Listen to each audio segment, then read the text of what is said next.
ಉಪಯೋಗಿಸ್ರಿ, ಆರಾಮ್ ಇರ್ತೀರಿ. ಈ ಗುರುಗಳ ಹತ್ರ ಬರ್ತೀರಲ್ಲ, ಗುರುಗಳ ಹತ್ರ ಬಂದು ಏನ್ ಮಾಡ್ತೀರಿ? ಏನಾರ ಮಾಡ್ತೀರ? ಇಲ್ಲ. ನಮಸ್ಕಾರ ಮಾಡ್ತೀರಿಲ್ಲ? ನಮಸ್ಕಾರ ಯಾಕೆ ಮಾಡ್ತೀವಿ? ನಂದಲ್ಲ ಅಣ್ಣಾಕ ನಮಸ್ಕಾರ ಮಾಡ್ತೀವಿ. ಗೊತ್ತಾಯ್ತಲ್ಲ? ನಂದಲ್ಲ ಅನ್ನಾಕ ನಮಸ್ಕಾರ ಮಾಡಿ ಅಲ್ಲಿ ಏನ್ ಮಾಡ್ತೀರಿ? ಎಲ್ಲ ನಮಸ್ಕಾರ ಮಾಡಿದ್ಮೇಲೆ ನಮಸ್ಕಾರ ಮಾಡಿ ಹಿಂಗೆ ಎದೆ ಹಿಡ್ಕೊತೀರಿ ನೋಡಿ, ಆನಂದ. ಇದು ತನ್ಮಯತೆ. ಮತ್ತ ಇದೆಲ್ಲ ನಾ ಕೊಟ್ಟಿನಿ ಅಂತ ಹೇಳಕ್ ಹೋಗ್ಬೇಡ್ರಿ. ಅಲ್ಲ ಇದು ಇಳೆ ನಿಮ್ಮ ದಾನ, ಬೆಳೆ ನಿಮ್ಮ ದಾನ, ಸುಳಿದು ಸೂಸುವ ಗಾಳಿ ನಿಮ್ಮ ದಾನ.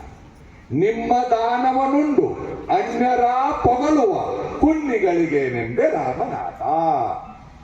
ಎಲ್ಲ ಅವಂದ ಇರುವಾಗ ನಿಂದೇನಪ್ಪ? ಏನ್ ನಿಮ್ಮ ಅಪ್ಪರ ಮನೆಯಿಂದ ತಂದಿದ್ದಿ? ಏನೂ ಇಲ್ಲ. ಎಲ್ಲಾರ್ದು ಏನೇನೋ ತಗೊಂಡು ಜೋಡಿಸಿ ಇದು ನಾನ್ ತಂದು ಕೊಡ್ತೀವಲ್ಲ, ಇದು ಯಾರ್ದು ಅಲ್ಲ.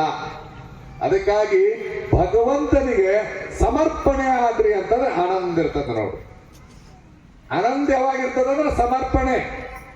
ನಮಸ್ಕಾರ ಬರೀ ಇಷ್ಟಾಂಗಲ್ಲಿ ಕೈ ಮುಗಿದು ಇಷ್ಟಾಂಗ ನಮಸ್ಕಾರ, ಸಾಷ್ಟಾಂಗ ಹಾಕ್ಬೇಕಂತ, ಕೊಟ್ಟು ಬಿದ್ದಂಗ ಬೀಳ್ಬೇಕಂತ ಗುರುವಿನ ಅಂತಾರೆ. ಎಲ್ಲ ನೀನೇಪ ಗುರುವೇ, ನೀನು ಕಾರಣನಯ್ಯ ಎನ್ನ ಭವದ ಬಂಧನವ ಬಿಡಿಸಲು. ಒಂದು ವಚನ ಬರ್ತೀನಿ ನಾನು. ಗುರುವೇ, ನೀ ನನಗೆ ಏನಾಗಬೇಕು? ಗುರುವೇ, ನೀ ನನಗೆ ತಂದೆಯಾಗಬೇಕು, ತಾಯಿಯಾಗಬೇಕು, ಬಂಧು ಆಗಬೇಕು, ಬಳಗವಾಗಬೇಕು. ಸ್ಪೂನ್ಯಾಗ ತಿಂತೀವಿ, ರುಚಿ ಗೊತ್ತಾಗತ್ತೆ ನಿಮ್ಗೆ? ಏನು ತಿಂತಿರ್ತೀರಿ, ಏನಾರ ನೋಡ್ತಿರ್ತೀರಿ, ಯಾವ ಮಕ್ಕಳಿಗೆ ಬಂದಾವ ಅನ್ನೋದು ಗೊತ್ತಿರಂಗಿಲ್ಲ. ಹೌದಲ್ಲ? ಕರೆನ ಸುಳ್ಳು?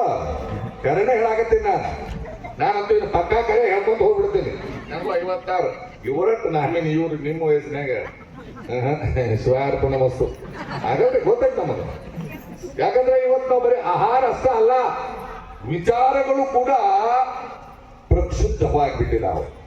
ಅದಕ್ಕಾಗಿ ನಾವು ಇವತ್ತಿನ ವಿಚಾರಗಳು, ಆಹಾರಗಳು ನಮ್ಮನ್ನು ಗಟ್ಟಿಯಾಗಿಡ್ತಾವ ಅನ್ನೋ ನಂಬಿಕೆ ನನಗಿಲ್ಲ. ಆಯ್ತಲ್ಲ? ಅದಕ್ಕೆ ನೀವು ಏನು ಊಟ ಮಾಡ್ತಿರ್ತಿರಲ್ಲ, ಯಾವ್ದಾರು ಒಂದೇನೋ ತಿಂತಿರ್ತೀರಿ, ಉಪ್ಪಿಟ್ಟು, ದೋಸಾನೋ, ಇಡ್ಲಿನೋ ತಿಂತಿರ್ತೀರಿ. ಆ ಸ್ಪೂನ್ನಾಗ ಇಕಾಡೋದು ಮಾಡ್ತೀರಿ, ಅದು ತಿಂತೀರಿ, ಅದು ರುಚಿ ಬರಂಗಿಲ್ಲ. ಒಂದು ಸಲ ನೋಡ್ರಿ, 5 ಬಳ್ಳಿ ಪುಡಿಸಿ ಹಿಂಗೆ ಹಿಡೀರಿ, ಆ ಸ್ಪರ್ಶದ ಆನಂದ ಆಕೈತಿ. ಹಿಂಗೆ ತಗೋರಿ, ಅದ್ರ ವಾಸನೆ ನೋಡ್ರಿ, ಆನಂದವಾಗಿ ಸಗಿ ತಿನ್ರಿ. ಹಿಡದಾಗ ತೃಪ್ತಿ ಇರ್ತದ್ದು ಗೊತ್ತಿಲ್ಲ, ಬಾಯಾಗ ಹಾಕಿದಾಗ ತೃಪ್ತಿ ಇರ್ತದ್ದು ಗೊತ್ತಿಲ್ಲ, ಅಗದಾಗ ತೃಪ್ತಿ ಇರ್ತದ್ದು ಗೊತ್ತಿಲ್ಲ. ಆ ರುಚಿ ಅಂತೀವಲ್ಲ, ಅದ್ಭುತ ಇಲ್ಲ. ಏನ್